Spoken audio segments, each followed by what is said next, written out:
There are so many different ways to parent, and for many of us, that starts with our upbringing and the culture we were raised in. Today, I'm bringing on the show four moms who I met about 18 or 19 years ago when we were all in undergrad together at UCLA. These four ladies, also known as TCha, Issa, TLo, and Chuk, are the co-hosts of the podcast TITT Talks. That's TITT for Tiffany, Issa, Tiffany, and Tiffany, which I absolutely love the name of their show.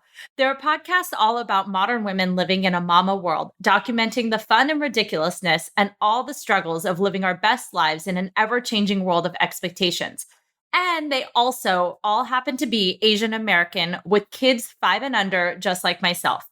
I wanted to bring them on the show today because as an Asian American trying to raise mixed kids in 2020, it has been an interesting journey. For me, I realized a lot of my parenting style, values, and methods all stem back from Asian culture, especially the Japanese culture. For those of you who don't know, I'm half Japanese and half Filipino, and my parents come from completely different upbringings. My mom is a first-generation Filipina who came to America when she was 16 years old, and she's one of 6 kids. My dad, on the other hand, is a second/third generation Japanese American who grew up in Los Angeles and is an only child. Having 2 different cultures in our household, along with growing up as an only child, has brought a very different perspective as a current parent of 3 kids. On the other hand, my husband is Irish and Jewish and was raised in literally the most polar opposite way than I was. Trying to balance in parenting and our relationship has been an interesting journey. So talking to these 4 Asian American moms who are all also working full-time definitely shed some light on how our upbringing has impacted our parenting styles. Well, I was lucky not to have the stereotypical tiger mom. And for those of you who don't know what a tiger mom is, the dictionary definition is a strict or demanding mother who pushes her child or children to high levels of achievement, especially by using methods regarded as typical of child rearing in China and other parts of East Asia. I was an only child, but yet I always strove for excellence. I did all the things and I believed that a B+ was pretty much the equivalent of failing. But I was lucky enough not to have parents that forced that upon me and made me think that that was the only way to achieve. But like moms I talked to today, we're all trying to do our best to instill qualities of compassion, love, and understanding within our children. But sometimes that demanding side of us does come out. I think my favorite aspect of this episode is just hearing the background stories of other strong Asian American moms. I think a lot of us were raised to get a good education, work hard, make opportunities for a better life, and raise good children. But being on a stage or creating a platform for our voice, just like a podcast, isn't really very common. What these ladies are doing with TITT Talks is empowering and paving the way for other Asian Americans out there to have a voice. So after this episode, go over and check out their podcast, TITT Talks. That's TITT Talks. Hope you enjoy. Welcome to Mommy's on a Call, your sacred space to laugh, learn, and feel like a real grown-up human for a hot minute. I'm Stephanie Uchima Carney, a mom of 3 under 6, serial entrepreneur, business strategist, and donut connoisseur, just trying to get through the day one cold cup of coffee at a time. I believe that with more intention, a positive mindset, and self-care, it is possible to thrive in motherhood, business, and life. My mission is to uncover the daily rituals, life lessons, real-life tactics, and favorite tools to inspire and empower you, mommy, to get the most out of life every single unpredictable day. So grab your headphones, tell your kids you're on the potty, and tune in weekly for some laughs, knowledge bombs, and plenty of real talk with real moms, and maybe a dad or 2. Welcome to the Mommy Pod. Welcome to the show. Today I have the ladies from TITT Talks, which is probably the best name ever. 4 ladies, all Asian American moms, which you can't really see. But I wanted you guys to start off by just introducing yourself, your name, how many kids you have, age, and then what is your biggest mom win of the week? This is TCha, Tiffany Chavez Tay.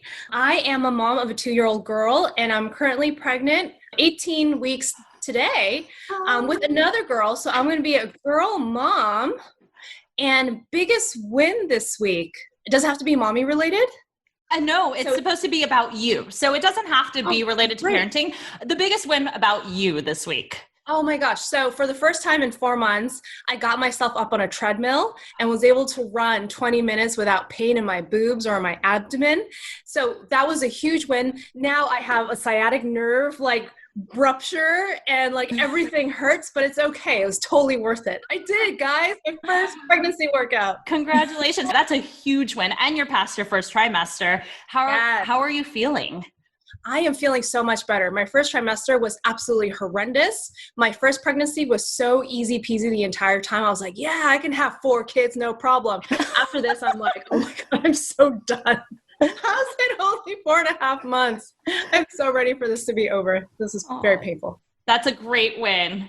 Hi guys, I'm TLo, also known as Tiffany. I'm a mom of 2. I live in Southern California. I have a 5-year-old and an almost 3-year-old. And honestly, I'm going to set the bar really low here, but I've gotten through this week, and that's my win.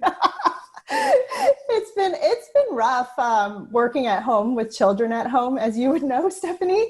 Yeah. So it's what do you think the hardest part of this week was? What made it so hard? Yesterday was actually quite difficult. I had meetings back to back to back to back to back to back. And I think overall, the most difficult part is the fact that I'm at home and I can't parent.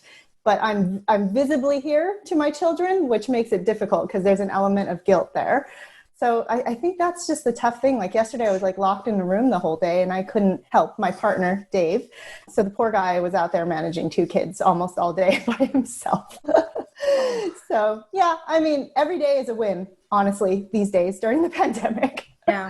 I'm going to interrupt TLo's win because we talk every day and I know what she does every day. Right. So TLo, if you were going to list everything that you did every day, you've had 1,000 wins. You accomplished so much. The operations manager, she's always doing something. She's getting us interviews, getting us free professional pictures. Yeah.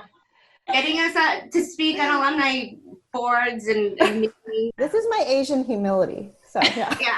Yeah. My mom is proud of you. Thank you. That's a real win. That is a win. I That's the biggest win. Proud. You're supposed to have me compliment you, not just be like, pat on your back. Thank you. I appreciate it, guys. There's 3 Tiffany's on this call right now, just letting you guys know. That's the behind the scenes of TITT Talks, is the 3 T's are Tiffany, Tiffany, and Tiffany. And I is Issa. Issa, yes. We make it TITT. Yeah. So I'm Tiffany Chukia, and I go by Chuk. Some people call me Chukia, but yeah, it's here I'm just Chuk. And my big win for this week was that actually, let me back up. I'll give you some background on me. I have 2 sons. One is 3.5. One is 4 months tomorrow. My 3.5-year-old, his name is Kai. He has a great, big, energetic spirit.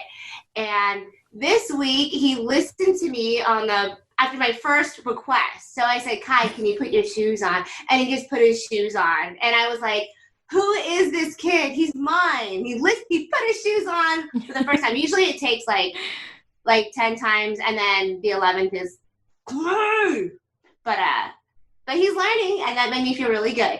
That's a huge win for a 3.5-year-old and you. Yes. Yeah, you guys can all compliment him when you see him next on Halloween. I will. Positive reinforcement. Yeah. And what would be your then win? Me, I submitted a great filing for work. It was one of my first filings since I've been back from maternity leave. So I'm really good about that. How long have you been back from maternity leave? September 23rd is when I returned. So not even a month. How is that going? It's okay. So our office, I'm a lawyer, and our office is starting to transition back into working in the office. And generally, our space is way too big. So we were already really socially distanced before. But yeah, it's okay. I have to get used to wearing a mask when I go get water or get some snacks. But otherwise, I can just hunker down in my office and then just be free, right? People compare wearing a mask to wearing a bra. So that's exactly how I feel every time I get back into my office. So Free the boob. Free the boob and the mouth. Hi, I'm Issa, and I only have one child in the group, but she is 15 months and super rambunctious. And so I feel like every day she has some little wins, new words, and things like that. For me, it's been quite a week, just like TLo. So I would say my win was being able to open up a new bottle of wine. And I need to shout out Daisy, our friend Daisy, just opened Guildford Green Wines. And so I got my chance to open up my first bottle, and it was amazing. And so that was my win. And you're working too, correct? Yes, I am working full time, and I'm actually taking care of my daughter full time. I do have some help from my niece like once a week, but yeah, it's crazy. And then also planning TITT Talks, and then I have something called Mommies in the Mix for DJ moms or moms behind the music. So it's kind of crazy, but it keeps us going, and I think it keeps us young. Well, that's a great transition too. I know all four of you guys work and you all have young kids. And so, I think all of us have basically the oldest kid is 5. It's different than people who have teenagers and older kids who maybe, even though we're not in school, they're a little more self-sufficient. But you guys all work. You guys all have young kids. What does kind of your home situation look like in terms of childcare during the day? How are you guys managing working with your husband at home and your kids? Well, I guess I'll take over since I kind of gave you a little insight into my life. When the pandemic first started, it was me and my husband at home, but now he is out in the field.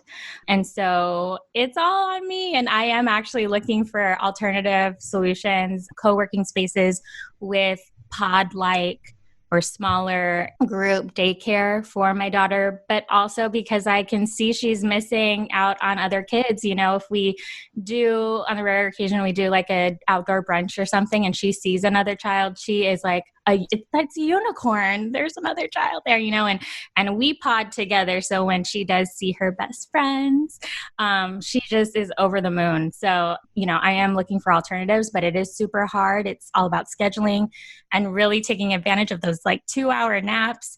I never knew 2 hours could fly by so fast, but that's how it is for me. And then as soon as my husband comes home, he takes over. He does like full, dinner time and bedtime stuff. And then I just like go to work some more. So that's how I do it. But the weekends are amazing. But yeah, they also fly by now because it's like I'm waiting for just to take a break a little bit, That's my situation.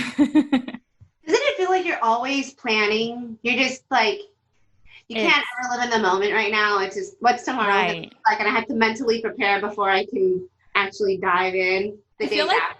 During the pandemic, a lot of it is literally living hour by hour or day by day. We used to plan all these events, like things, like in, 3 months from now, we have every single weekend planned out. But I feel like during this time, we definitely schedule almost like, okay, let's take this day by day and like what's going on tomorrow and trying to fill these different buckets and figuring that out. And I think it's just with 2020, you never know what's going to happen. I mean, with the fires it's not even just the pandemic. It's just like everything that's happening. You never know when the air quality is going to be okay or, so it's an interesting year. So, okay, we'll go to TLo. Oh gosh, how do we handle this? Okay, so my husband, Dave, bless him, is the lead parent because I have a corporate job that I have to hold down. So it got perfect, right before school started. But then once Tessa, my 5-year-old, started kindergarten, then he had to, because it's virtual, sit next to her and really focus, make sure she's paying attention. Like I'm constantly hearing nagging from the room that I sit in because it's just like, sit up straight, pay attention, listen to the teacher. So it got dynamically more challenging because before he was able to focus on both of them. Now he only has one where his sole focus is. So then I have my almost 3-year-old just running rampant around the house. And if you can imagine, like my job's pretty task oriented, like you're trying to do something and get it done. Then there's like this little human coming in to bother you every 5 minutes. And we're all high performers. I would say that, we all went to UCLA. We all want to get it done. So it's very frustrating, I think, not being able to perform at the level that you used to. And it's just balancing everything that comes with the children being at home, the guilt, and then just all the blurry lines, like you're home, you're parenting, but you're at work, your work is at home. So, like I said, at the intro, like every day is a victory because we're just trying to get through it. But that's our dynamic. Does your husband work? He's like day trading, Okay. But I mean, even that has kind of gone down because he can't, there's no focus for that while he's focusing on the children. Prior to the pandemic, we had, help with our parents. And if there was no pandemic, this would definitely be where our kids would be, or daycare, or obviously like school. But, we're just being super cautious with the virus being as aggressive as it is. So it's just on us. We haven't had a date night in like 7 months. Like, oh God, it's terrible. Oh.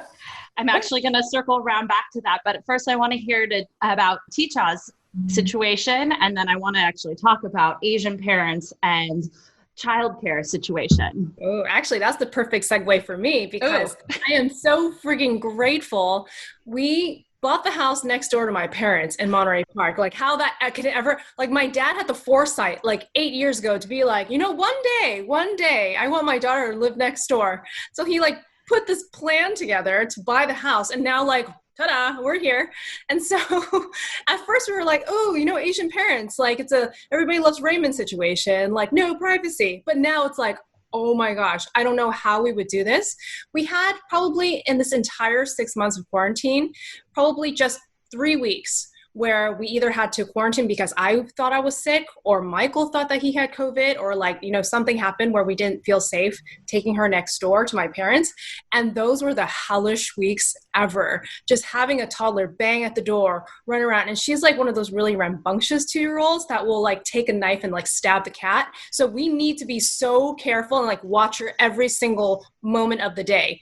So that being said, like we get 4 blissful hours every day to work, take meetings. And a lot of my job is front facing. Like I am just like TLo on Zoom, probably 6 to 7 hours a day. So I feel like allowances were made in the first few months, but after a while, it's like, can you just get, this meeting done without this little bobbing head, just like running around and screaming. So I am so grateful to my parents and they have been handling so much of that pressure. I'm also in grad school. So I'm in class 2 nights a week and on weekends. So like Michael, my partner, has been a godsend, like doing all of the domestic chores and really taking care of the baby at night. Like, thank goodness I can sneak away from class to like put her to sleep, which is really, really convenient. But at the end of the day, like I'm pretty much just like not here. And that's the most difficult part. Like TLo said, like you're visible, but you're not able to help, which is really difficult. But overall, very grateful. We've got our parents next door. Everyone's healthy. So it's been a really wonderful arrangement. That's great. Actually, my daughter, so I have 3 kids. My 2-year-old right now is at my mom's house. So they live nearby too. We threatened to buy the house next door and then the house behind them. And my mom was like, I think that's a little too close. So we live 5 minutes away in, ironically, my grandfather's former house. So it's pretty much like we're all pretty close to each other. And even tonight, my husband's going out to dinner and my mom was like, I'll bring you dinner. And I'm like, thank you. Can you also help me with bedtime? So do all of you have family nearby? Do you have that support? I feel like there's a huge difference with Asian culture. Just seeing that Asian families are very nuclear and they want to help each other. Half the time parents live with their kids or they're super close by and they always want to help. I know the pandemic for some people, my parents luckily were like, no, we still want to see the kids, but some parents are like, nope, stay away. How's your situation? I can start and I guess explain why we're not seeing our parents as much or my parents as much. It's just because my son, when he was an infant, had RSV. So every time he gets sick, he needs a nebulizer. And knowing what COVID is like, we're like not taking any chances. My brother still lives with my parents and he works at UPS. So he's in and out every day amongst people that aren't necessarily wearing masks. And my mom is my grandma's primary caretaker. So she's also in and out of the house every day. So That's more of why we're not seeing them. But prior to this, like I was saying, we were very, very close. And they would help us on the weekends. We would get date nights and everything. So it's just been a really big disruption to that for us as parents. But, like everybody is saying, we're just super grateful that everybody is healthy, even though we've got this distance between us for now. Chukiat or Issa? Chuk, I'll let you go because you have a really cool Because my mom is my mom. I'm so lucky that my parents are so involved in my kids' life. It hasn't really changed from the pandemic. I mean, we quarantine and we're cautious, but with regard to like my parents and how frequently they see my kids, that hasn't really changed. And oh gosh, my dad was taking care of my kids before the pandemic, and he has continued to do so. My mom is super in love with my sons. She could give a shit about me, and then she'll be like, where's Kai? Where's Casey? And Casey's my younger one. But my mom do you have siblings, or are you an only child? I have a brother who's a year older than me, but he lives in Singapore. And he has two daughters and a lovely wife. But I get it all. I get all the parental support that I don't have to share with my brother. So my mom, she is so loving. It can kind of be overbearing. And with regard to watching the kids, she's the type of Asian mom who will be like, don't have anyone else watch your kids. I will watch your kids. Nobody will care for them as much as I will care for them. But if we want to go out at night with some friends, she'll say, why are you going out at night? Why don't you love your kids? You're a mom now. You need to stay home with your kids. So we'll have that back and forth. And sometimes I'll be like, you know what, Mom? Glenn, my husband, and I are just going to go out.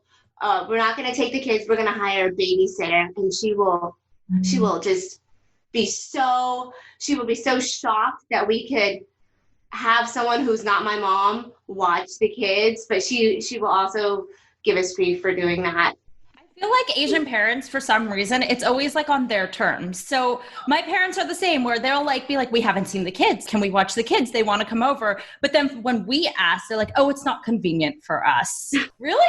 I don't understand. Or there's always a string attached to it. But same thing where they're like, oh, why are you going out? Then you expect us to put all 3 kids to sleep? No, bring your nanny over. And it's okay. My mom will say, I'm old now. I'm tired. I raised you. I shouldn't have to raise your kids. But at the same time, she'll be, oh, come here. Treat him with love and kindness. Don't yell at him. And don't leave him. My mom is just, I love her. I always say this, but she could be just so hypocritical. I'm so lucky. I can always depend on them to watch the kids in any emergency or just in regular life, even though I'll probably have to be lectured 50% of the time. 65, 85. 85. I kind of have a opposing type of cultures as far as my in-laws and my mom. And although my mom she's actually Pacific Islander, she's from Guam, but she is so doting. She wants her to spend the night already, but she lives about an hour and a half to 2 hours, depending on traffic. That's such a LA thing to say. So, it's a little harder for her to watch her. And then Jake, my husband, his parents, he comes from a Mexican, Puerto Rican background. They're just a little bit different in their COVID awareness. And so we tend to tease my mom a lot more, but yeah, I just have to say this example. One time they were coming over and it was at the height of COVID, and we were like, when you come in, you have to shower and change clothes. We were kind of, strict. And before his dad walked in, he started wiping himself with Clorox wipes. And you guys know where that came from. I don't have to say it. But we said, you still need a shower because we don't even use Clorox around our daughter. What we're working with. But my mom is actually very liberal for even for being Chamorro, Guamanian. So she's like, go out. leave the baby, do whatever you want, like when she has time. Otherwise, she is going on date nights and going out dancing and stuff. Well, not during the pandemic, but she's very active. So yeah, you're right. I have to fit her social life too. Hi, friends. I'm interrupting this episode to ask, have you left a review on Apple Podcasts yet for the Mommies on a Call podcast? For the month of October and November, I'm running a special little contest for those who do. If you leave me a rating or review on Apple Podcasts and take a screenshot of that review and DM it to me on Instagram at Mommies on a Call or post it in my free Facebook group, Modern Business Mama, you can be entered to win a free Erin Condren Petite Planner bundle filled with some of my favorite planners and journals to help you stay accountable and organized for 2021. If you already left me a review, then you can still be entered to win by sharing the podcast on Instagram stories and tagging Mommies on a Call, or else I won't know how you shared it, and you'll be entered to win. Just head on over to Apple Podcasts, leave a review, screenshot that review, and DM it to me or post in the group, and you'll be entered to win. Now back to the episode. Well, that's actually a good transition because some of us have mixed families. Like, for example, I'm married to an Irish Jewish guy, so he's white. I know half of you are married to Asians, half aren't. How has that played into infusing culture into your family? All of us are not, I don't think any of you guys are first generation, right? No. So same, my mom is first generation, but my dad is second/third generation. And so for me, I realize my kids have like zero awareness of like what Japanese culture is, what Filipino culture is. They use some of the words because I actually don't know the English words for things. But other than that, like I had to go to Kumon. I went to piano lessons. I went to Japanese school on Saturdays. I lived in a very different upbringing of like structure and discipline, but also like, respecting elders and a different way of kind of living. And I realized I'm not really doing that with my kids. And so I'm curious, how are you guys handling raising your kids with your backgrounds? Well, I was actually going to say this is a great topic because I have been asking some of my friends with kind of like dual culture children, I guess, because I'm also mixed myself. It's like, how do you infuse? I mean, we almost have like 4 to 5 cultures to like teach her about, and that's overwhelming. And like you said, she has a couple words, like she knows how to say kiss in like 4 different languages, but it's hard if you go into, preparing them with language because there's not just one. And so, really English is her primary, but how do you infuse that all? And so I guess, I'm also looking for immersion pod schools, which is like, doesn't exist. But yeah, I would be interested to know all of what you guys do. Cause I'm, kind of in that elementary stage. She's only 15 months. So I want to hear from TCha. This is a great question. Yes. So my father's from Peru. He's native Peruvian. My mom's from Hong Kong. She's Chinese. And so their goal, even before I got pregnant, was this kid is going to speak all 3 languages fluently. Definitely not, because it's so hard. It's so hard, but my dad only speaks to her in Spanish. We speak, so Michael's half Portuguese, half British, and so it's an English household. My mom tries to sprinkle in some Chinese, but I think it's a little bit too difficult to keep it consistent. So she's pretty much like 50-50 now in terms of English and Spanish, which is really good. I don't know how that's going to translate when she goes to school. So just like you, Issa, we're going to try to find an immersion program. But that Chinese part, like I'm going to try really hard to keep some of it, like the traditions that I grew up with. I'm going to try hard to make sure that she knows like the red envelopes, the kind of like eating traditions of like serving others first, the greetings. So those little things we're going to try to keep in place. But it's so difficult, right? Because culture really begins in the home. And if her parents aren't really practicing these every day, they get a little bit lost. So we're just really going to try to focus on those 15, 20 traditions that we are accustomed to, that we really enjoy, to pass it down to her. And in terms of the language, we really hope that the Spanish sticks. And then we'll probably put her in some Chinese class when she's like 5 years old, and really hope that sticks too. Are you and your husband on the same page about that? Like you mentioned serving elders first. So I know like for me, sometimes my husband husband and I get in a disagreement because the way I was raised was don't question authority. Even if they're wrong, you don't. Where my husband, my mother-in-law would always say he was teetering on the line of Harvard and prison because he questioned everything. And so he, on the other hand, has a very different mentality where he's willing to like talk back to my dad and question things. And I'm like, don't do that. It doesn't happen in Japanese culture. You just don't. You just let it go. And he's like, I can't do that. And so I'm curious, are you on the same page with your husband on how you're going to raise culturally? Oh, Stephanie, it is an ever evolving for the better, I think, issue. When we first started dating, it was so difficult for him because he did not understand how I, at like 30 years old, was just like, absolutely, yes, sir, to everything my mom and dad both said. And still they're the authoritative figures in my life. Like there's room for compromise now. I still don't talk back, but there's room for conversation. And he's starting to kind of join in that journey with me. So now at the ripe old age of 37, I'm starting to learn to communicate with my parents. Talk about like the good things though that we're passing down to our kids. Like right. We're having these like much more mature conversations about like, how are you feeling? Why did you throw your cereal? Things that I never had. So we're benefiting from those lessons because I don't want that kind of relationship with Kennedy where she's just bowing down to me. And we do want to have more of a friendship with her. And it really starts at a young age. Do you see, though, that because she's staying at their house, they parent differently? And this is actually, I'm going to ask on Chuk too, because I know your mom is a little bit more traditional, I think I would say. But I'm actually curious because this was a problem when my kids were younger, was that my parents weren't on the same parenting board as we were. So where we would let them do stuff, my mom would be like, or dad be like, how could you let Chase do that? You know, how could you do that? You would never do that. And I'm like, oh, well, we're using like positive discipline. We're trying different parenting techniques. And she's like, no, you just need to, like tell it as it is, like discipline, like. And so I'm curious, and so he was going to their house, getting a different set of rules and discipline than our house. And it was confusing for a young child. And so I'm curious if you encountered any of that.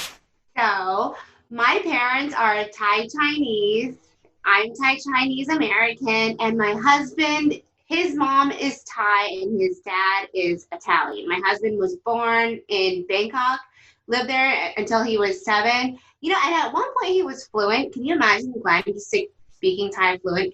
Now he doesn't know a lick of Thai. Like my parents could talk shit on him in Thai and he wouldn't even know. Although they don't do that. They don't talk, but I can see their looks. and I can read their minds because I know what they're thinking because I'm their daughter. And it's really funny because like you, Stephanie, I went to Kumon.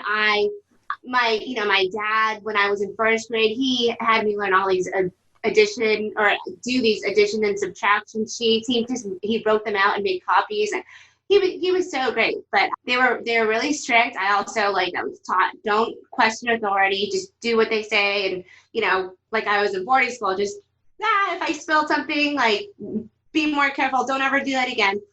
And I can say that I can appreciate everything that they did because I know why that's what they knew, but that's what they knew when they were raising me. And since that time, since I'm now an adult, I think they've learned via like Facebook videos and whatever else is out there. If my mom hears something from her friends, it's facts, right? So I think she's actually benefited from that because now she comes from a place of like love and kindness and understanding. And she was always coming from a place of love, but her execution is just much more different now. So I think when she sees me parenting, she kind of sees a reflection of herself sometimes. So if they come over and I answer the door, I have 2 big dogs. One is a rescue, and they're both rescues, but one is a lot more insecure, and it comes out as aggression, and he gets really crazy when new people come to the door. And when I'm at the door, I'm handling the kids, I'm trying to greet the guests, and I'll be like, "Augie, be quiet," or something like that. And it sounds really harsh. although Augie knows it comes from love. And at that time, the only thing I can do to calm the situation down is yell, because I can't physically restrain him. And then he listens, and that's just the way it is. But my mom, when that happens and she's around, she'll say, "Oh my gosh, stop, you're so mean to that dog." And I'm like, what would you have me do, Mom? You want me to put him on a cloud and gently cuddle him for 10 minutes while the guests shuttle in and the kids go crazy? She also like employs that same attitude when I'm having to discipline Kai, and I'm nice, right? Like I'm not cruel. I'll just be like, Kai, I might raise my voice if he's pulling the dog's tail or do like banging a toy against the wall and about to create a hole or something. I'll like, Kai, stop that. And my mom will be like, you need to understand what he's going through. You need to talk to him. Just treat him with love, because I don't want him to start yelling at people too. And I don't want him to learn that from you. And I was like, okay, Mom, seeing as I learned this from you.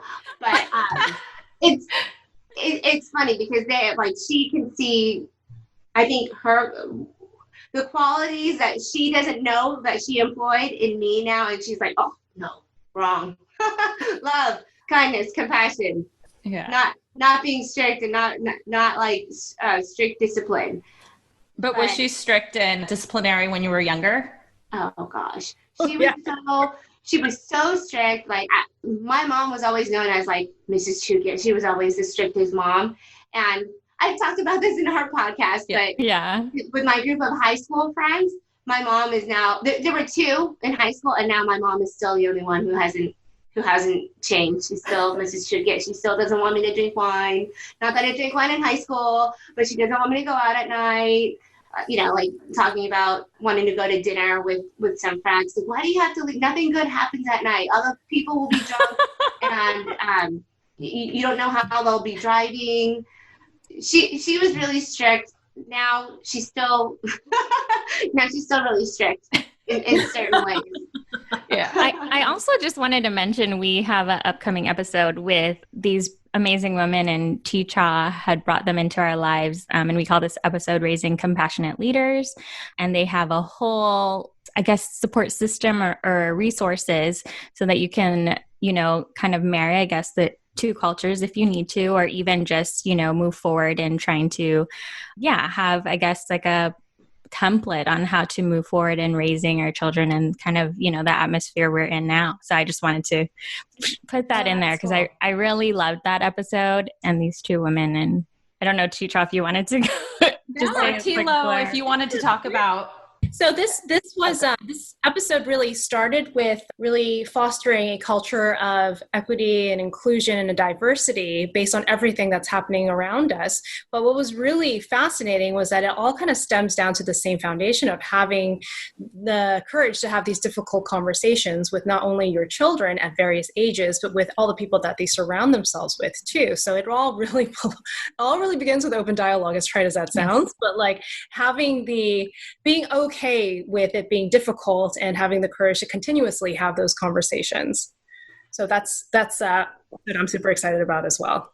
My mom would agree with their principles. Yes. No. I know. When we were growing up, there's this Chinese thing called the TLo. Yes. I'm sure you're aware of this. It's like this stick. Yes. Wooden stick with feathers on the edge. Like that was my form of discipline, right? The tantiu. But now there's this phrase in Chinese, but my mom always says like, Kennedy could take a shit on your dad's head and he'd be fine. So like, that's how lax they are with her. Like she can awesome. Like she's like up on the counters, like just throwing stuff out of the cupboards. And they're like, it's okay. She's just baby. I would have gotten beaten at that age. Why did it have feathers at the end? That seems like so nice. But the end was bamboo. Oh, okay. So it just left a welt after you got hit. Yeah, I was going to say, I feel like my parents got lax like after, so like with the first kid, they were a little still in that stage, but then like now it's all gone out the window and they're like the chillest people. I'm like, why weren't you like that with me growing up? Like, why can't you be that way? But I wanted to ask TLo, because you do not have technically a mixed cultural, well, I guess you do, but like mixed background. How are you guys parenting and infusing your culture into your lifestyle and your kids? So just background, like I grew up in a Cantonese household, and then my husband is actually Taiwanese. Okay. So although we're both like Chinese, American, Asian. Don't ever mix Taiwan and China. yeah, for sure. But like I would say, you know, even though there's not that different or the gap in cultural diversity isn't as large, I think because of our own upbringings, there's definitely still a gap. Like I grew up like in not the same socioeconomic background that he did. His family was always well off, and he had a lot of opportunities that I wasn't afforded as a child. Like you guys, I didn't go to Kumon, sorry. I didn't have tutoring as resources. I was like in a lower income city that I grew up in. And because of that, I think there's a lot of differences. Like money scarcity is one thing, and he has no concept of what that is. So like there's all these things between the two of us personality wise with how we grew up that don't align and create conflict. But you know, it's funny because like I didn't grow up in these tutoring sessions or these Chinese school weekends, but we have our daughter in an immersion school, so she's learning Mandarin. So I'm totally cool with that, because I'm like, you know, it's great. It's supposed to be great for your children to learn another language. It's best to introduce it when they're younger. And with the way that China is unfortunately becoming a superpower, like I think there's definitely going to be a benefit for her to learn Mandarin. But we're relatively on the same page, I would say, but there's just differences. Like one example I would say is like, I grew up in a household where I was beat and and I was yelled at. Like the aggression came out immediately. Whereas for him, he grew up in a household where everybody talked in a soft voice. Nobody raised their voice, and everybody was just calm. So then when he sees me get heated, it's because that's what I learned and that's what I know. And he's just like, I don't understand why you need to react that way. Why can't you just be calm? And I'm like, you know, it's a learning thing. Like with what TCha was saying, it's like every day you're trying to become a better person. And I think it's just that self-reflection that you have to understand that somebody else is coming from a different experience than you. And you have to kind of marry that with your own. And I guess that's marriage in a nutshell, right? Like, yes. And then you lay in the complexity of parenting, but yes. You know, that's kind of where we are. I think, you know, for me, he is such a better person than I ever will be. Like, I can honestly put my hand up and say that. Like the past, like we'll be married for 10 years next year. And I would say like, he's really brought so much self-reflection to me in terms of like how I need to grow and be a better person, because I'm not there. Like nobody's there yet, but I'm definitely like here and he's up here. So, so I'm like really thankful to him for bringing to light a lot of, you know, the things that I'm lacking in, in being a good human. I think you're doing the same for him as well, though. I don't know. We'll see. He has a lot more complaints than I do. Lucky to be married to us. They're all lucky to be married to us. I just got told I have anger management issues this weekend, and I was like, by who? Because I was telling Jake, you know, like, you know, when you talk to your husband and you're like, well, you know, also from our Asian Pacific Islander backgrounds, we're like, well, the next time you like do better, maybe not do it, you know, maybe you try to work on it. And then he's like, well, you have anger management issues. And I think it's just like you said, TLo, it's just like growing up differently. Like when I say things, maybe it just feels judgmental because maybe your delivery is more direct and right. For some reason, I guess also as Asian Americans, we're really good at like putting in the guilt there. The Asian guilt. It's so true. And the passive aggressiveness too. I don't know. My husband's always like, why aren't you just say what you want? Like I was super passive aggressive the other night and we got in a little bit of a disagreement. And I was like, is this communication because like husband-wife communication, we just speak differently? Or is this because I'm so used to being this like Asian female where I don't like necessarily speak up correctly? I kind of like tiptoe around the issue. I try and like make everyone feel better and accommodating. So it's interesting that you say that, because then all of a sudden I get passive aggressive as my comment. I'm queen of passive aggressive, so I feel you on that one. Do you? This is with my mom. She was actually like the opposite. If she ever had a problem, like everybody would know, and you would read her mind. Like if she wasn't criticizing, she wasn't living. So it was like.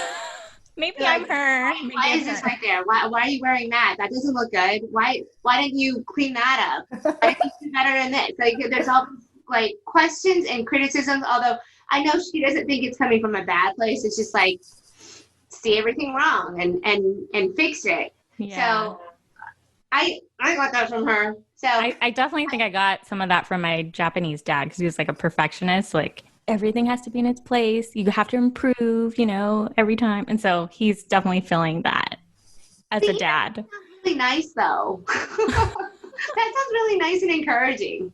I'm saying that to you guys, but maybe in my delivery to him, it's a little different. I don't know. Probably. Well, I want to ask, what's like one trait? So we all have Asian moms. What is one trait that maybe your Asian mom had that you actually want to translate into your own parenting moving forward? So a positive thing that maybe you don't see in other cultures or that you might not see with your spouse. What is one quality that your own mom had that you want to translate? I can start because like in the episode, we talked about all our moms, our Asian tiger moms. Yeah. And I think for me, I think it was a little bit different. Like I said, just I didn't have that whole strict thing going on. I think the one quality I'm trying to instill every day is just how much I knew my mom loved me. Like she was never sparse on letting us know that she loved us. She was going through her own things, like for sure, as being like a first generation Asian immigrant. Like it was hard. They were just trying to survive, honestly. But through all that, we never felt like we weren't loved. And it's really simple. Like obviously all of us are doing that for our children, but that for me is the thing that's stuck with me all these years later. For me, I know that this is true.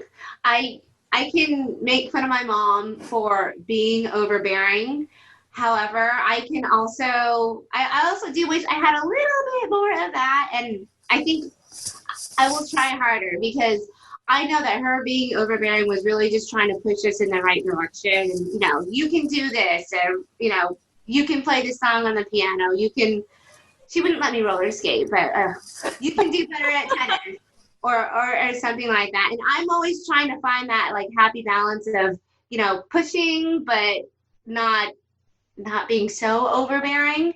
And like, I think I don't want to make Kai feel frustrated and not want to do something, but I think if I can appreciate the staunch support and encouragement. Those are better words that she constantly gave us to do better or to do a specific thing and learn and become a professional and make a bunch of money while doing it. I'm just kidding, but that's one thing. Her overbearingness, which I should characterize with better words, I can appreciate that, and I hope to have a little bit more of that. I guess for me, something I just learned about is, and quick background, I had a text group with Jake's family, and there was a lot of bit of rudeness, and something I would never experience in my family. And so what I take from my mom and all of her 7 sisters is, and I do absolutely apply that. It's just like this fierce feminism.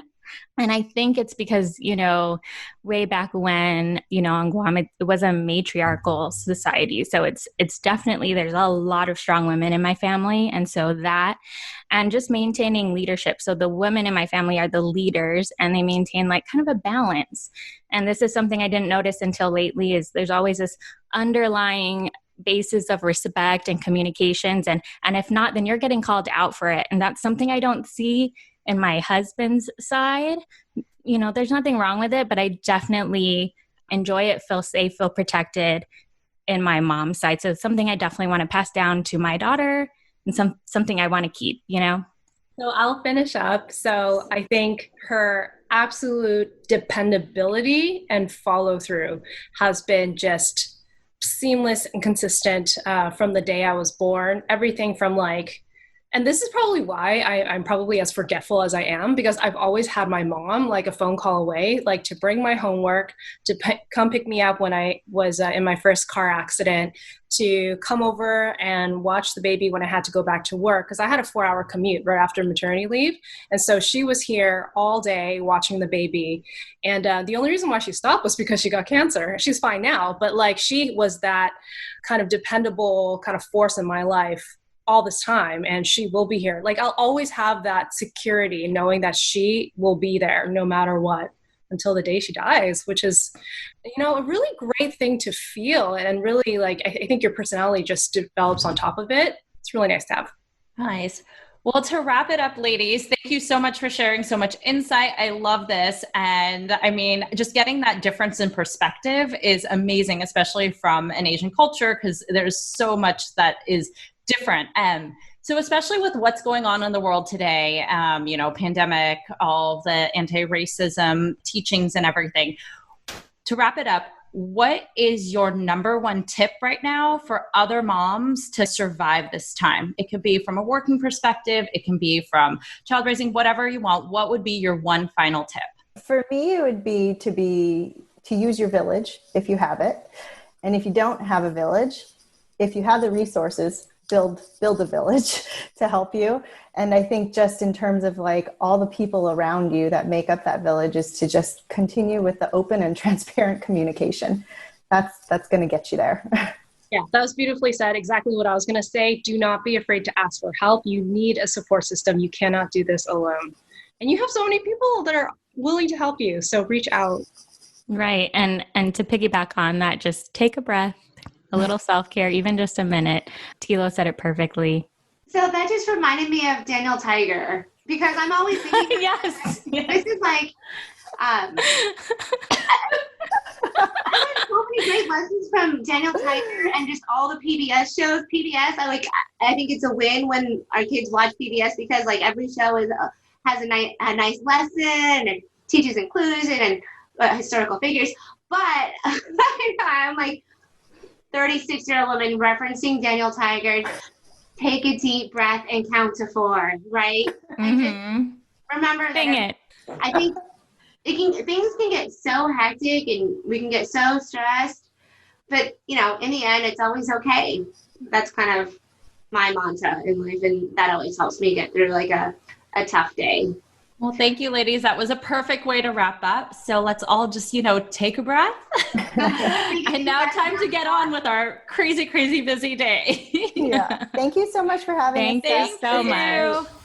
Thank you so much for listening to this episode of Mommy's on a Call. Your support means the absolute world to me. You can find the show notes for this episode and other goodies over at mommysonacall.com. And if you enjoyed this episode or have gotten value from the podcast, I would be so grateful if you could head on over to Apple Podcasts and leave a rating and review so that we can reach and empower more moms all over the world together. Thank you so much again, Mommy Pod, and I will see you here next time.